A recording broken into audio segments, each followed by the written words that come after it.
থেকেই কিন্তু সরকারি যত ক্রয় নীতি, সরকারি ক্রয় নীতি, এটা 2-3 দিন আগেই আমরা উপদেষ্টা পরিষদের বৈঠকে সরকারি ক্রয় নীতি সংশোধন অনুমোদন করেছি। এটা সরকারি ক্রয় নীতি হলো পুরো সরকারের সব মন্ত্রণালয় মিলে যত এই ওপেন টেন্ডার মেথড, মুক্ত যে টেন্ডার মেথডে যত ক্রয় হয়, এগুলোতে আরো স্বচ্ছতা আনা এবং এগুলোকে আরো প্রতিযোগিতামূলক করা, যাতে করে একদিকে যারা নিচ্ছে তাদের দক্ষতা বিবেচনা করা যায়, অন্যদিকে যাতে আসলেই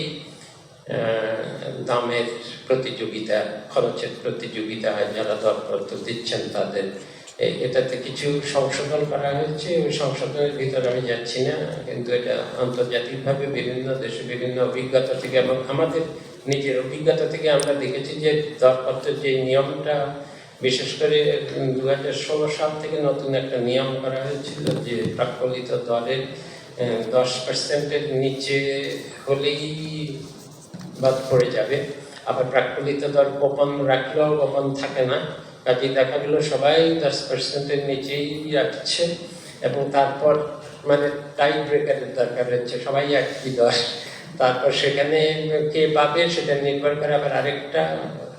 মানদণ্ড, সেটা হলো অভিজ্ঞতা মানদণ্ড। তো অভিজ্ঞতা আবার সেই মন্ত্রণালয়ের সেখানের অভিজ্ঞতা, তার মানে হলো একটা মাফিয়া চক্র ইচ্ছা করে দরপত্র যে মূল্যায়ন, সেই মূল্যায়নটা দিয়ে সেখানেই দরপত্র সাবমিট করে সেখানে তারা ওই বছরের পর বছর একই কোম্পানি বিভিন্ন নামে বেনামে কিভাবে পেয়ে যাচ্ছিল। এখন আমরা ওই 10%-এর লিমিটটা তুলে দিয়েছি যাতে পুরো প্রতিযোগিতা হতে পারে এবং পূর্ব অভিজ্ঞতা শুধু ওই মন্ত্রণালয়ের ওখানে না বা ওই অধিদপ্তরের না, পূর্ব অভিজ্ঞতার বদলে আমরা একটা ছক করে দিচ্ছি যেখানে কিছু সূচক থাকবে, সেটা হলো ওইখানকার না অন্য যে কোনো জায়গায় এই কোম্পানি কী কী কাজ করেছে, এই সংক্রান্ত কী কী কাজ করেছে, তার মান কী হয়েছে, কত সময়ে সম্পন্ন করতে পেরেছে, অনেকগুলো সূচক আছে, এগুলো একত্র করে